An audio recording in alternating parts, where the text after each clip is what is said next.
A follow-up now to a story we've been covering for several weeks in Wyoming. It involves the staffing shortage in the city's fire department. City leaders describe the situation as critical, but are hopeful the situation will improve soon. 13 on your side's Josh Albertus explains why. Relief could soon be on the way to the Wyoming Fire Department facing staffing shortages and aging equipment. But whether the relief will come will be up to the city's voters to decide. On May 2nd, Wyoming residents will have the opportunity to consider a public safety millage that would allow us to increase staffing both on the police and fire side of public safety. Wyoming Public Safety Director Kimberly Koster talked with us on Wednesday about that upcoming millage. If passed, it would provide roughly $4 million to the Public Safety Department. Our firefighters work extremely hard to meet the needs, but we have a critical staffing issue right now.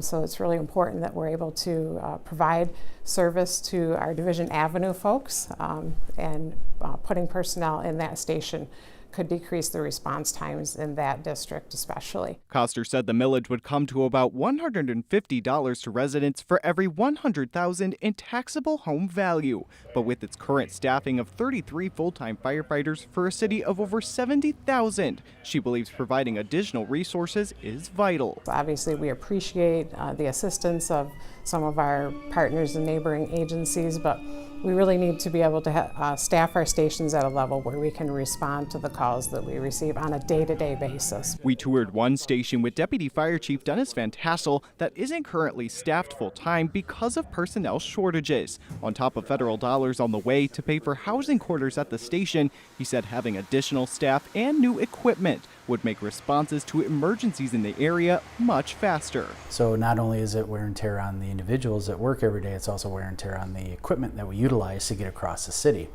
Having a station here that's staffed with 2 or 3 people will take nearly 1,900 calls away from the engine that responds out of 36th Street. Should the millage not pass, both officials said the city council would need to decide what to do next. Van Tassel, however, stressing the need for any form of relief. Just any time that we can get someplace quicker, it's less damage on a fire and it's less medical intervention that's necessary in the long run.